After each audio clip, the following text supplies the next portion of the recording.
안녕하세요, 따둑따둑입니다. 오늘은 이기는 사람들의 처세술 이런 얘기를 좀 해볼게요. 제가 최근에 읽었던 손자병법 책이 있습니다. 주위에서 손자병법 한 번쯤 읽어보라는 권유도 있었기는 해요. 중국의 고서, 그러니까 고전이나 삼국지, 초안지 같은 것들을 읽어봐야 한다는 말에 저는 어느 정도 공감을 합니다. 개인적으로 초안지는 정말 재미있게 읽었던 기억이 나요. 초안지의 주인공 유방과 한우가 보여주는 인생의 지혜를 느낄 수가 있었죠. 한편으로는 인생에 그리고 병법에 정답은 없다는 것을 많이 느낍니다. 운칠기삼이라고 했던가요? 저는 개인적으로 이러한 병법서나 역사서 같은 걸 읽어보면 특히나 많이 이런 걸 생각하곤 합니다. 저만 그럴까요? 이럴 땐 이러이러해야 하고 저럴 땐 이러이러해야 하고, 마치 정답처럼 이야기하면서도 한편으로는 유연성을 발휘하라고 얘기를 해요. 이럴 땐 참 어렵죠. 어느 장단에 맞춰야 하느냐, 이런 것이죠.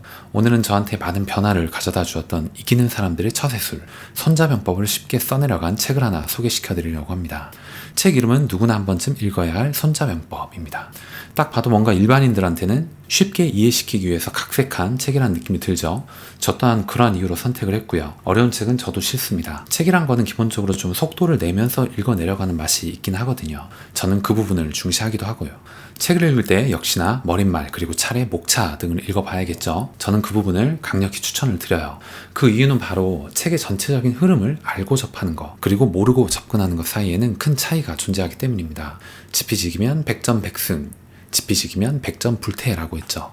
손자병법, 이 책에서도 수없이 반복하고 있는 문구입니다. 이것이 책을 읽는 독서 행위에도 적용이 되는 거죠. 책 머릿말에 이런 얘기가 있습니다. 이른바 처세술의 대명사로서 정치, 경제, 사회 등 여러 영역을 넘나들며 그 진리를 설파하고 있다. 그 이유는 이 책에 담긴 내용이 오늘날의 사회에서도 통한다는 사실 때문이다.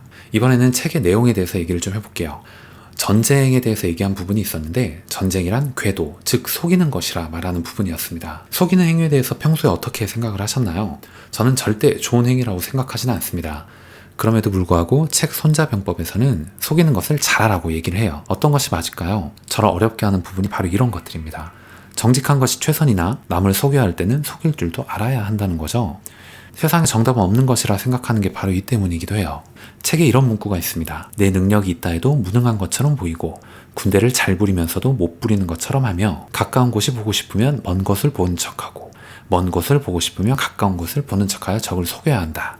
좀 바보인 척 하라는 겁니다, 이게. 그 다음에는 전쟁이나 싸움을 할 때는 일찍 끝내는 게 좋다라는 부분 얘기를 좀 해볼게요. 전쟁이건 논쟁이건 언쟁이든 저는 일찍 끝내는 것이 좋다라는 말에 격하게 공감을 합니다. 이러한 행위는 기본적으로 사람의 에너지와 기를 갉아먹는다고 생각하기 때문입니다. 건전한 논쟁 그리고 토론이 아니라면 오래 끌 필요가 없는 거죠. 전쟁에서는 특히 군사들의 사기가 꺾이는 부분, 그리고 식량 자원 조달이 어려워지는 부분을 이야기를 해요. 이런 것들을 오래 지속하다 보면 분명히 생기는 문제점이죠. 그와 함께 전쟁에서 승리하기 위한 가장 중요한 요소가 드디어 나옵니다. 지피지기면 백전불태. 책에서는 이렇게 얘기를 해요. 적을 알고 나를 알면 100번 싸워도 위태롭지 않으며, 적의 상황을 모르고 나의 상황만 알고 있다면 한 번은 승리하고 한 번은 패배한다. 반면에 적의 상황을 모르고 나의 상황도 모르면 매번 전쟁을 할 때마다 반드시 위태로워진다. 무조건 질 가능성이 크다는 겁니다. 이 얘기는 비단 전쟁에서 뿐만이 아니고요. 우리가 인간관계, 그러니까 사회생활 할 때에도 충분히 대입할 수 있는 부분이라는 생각이 들거든요. 저는 이렇게 적과 싸울 때는 사기를 쳐서라도 적보다 우위에 서야 한다는 말로 이해를 했어요. 여러분들 생각은 어떠신가요? 사기를 쳐서라도 이긴다는 것의 행위가 좋다고 보시나요? 저는 최근에 읽었던 군주론이 떠올랐습니다. 군주론에서는 어떻게 얘기를 하냐면, 군주의 최고 덕목은 국가와 백성을 지키는 것이라고 말하고 있거든요. 살육을 하고 거짓말을 하더라도 국가와 백성만을 지킬 수가 있다면 그것은 시간이 지나 칭송받는 일이 될 거라 말하죠. 군주의 제1덕목이 뭔지를 얘기를 하고 있는 거예요. 손자병법에서도 같은 맥락에서 저는 이야기하는 것이라고 생각을 했습니다. 사기를 쳐서라도 적보다 우위에 서야 되는 겁니다.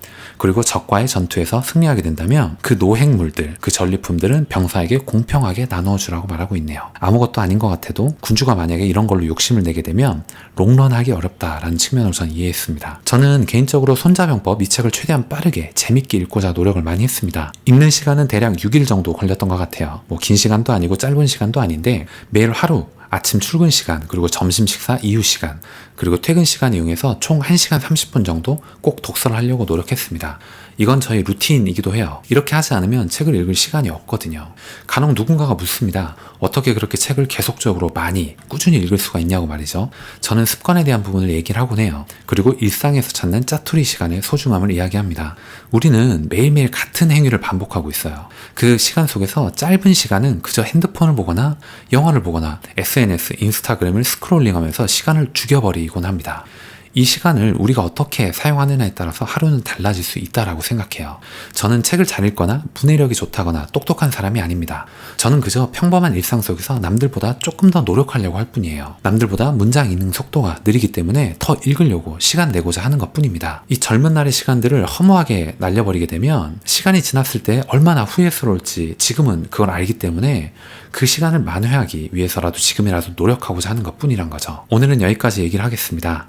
책 손자병법에서도 인생에서 이기는 방법을 얘기하고 있습니다. 어찌 보면 처세술에 대한 얘기라는 생각도 들어요. 여러분들도 손자병법 이 책을 읽으면서 나의 삶을 한번 돌아보는 시간을 가져보시는 것은 어떨까요?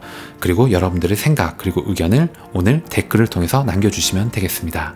오늘 이야기가 여러분들에게 조금이라도 도움이 되셨거나 재밌게 들으셨다면 좋아요 그리고 구독 꼭 부탁드리겠습니다. 다음 시간에 더 좋은 내용, 더 좋은 컨텐츠를 가지고 인사드리도록 하겠습니다. 감사합니다.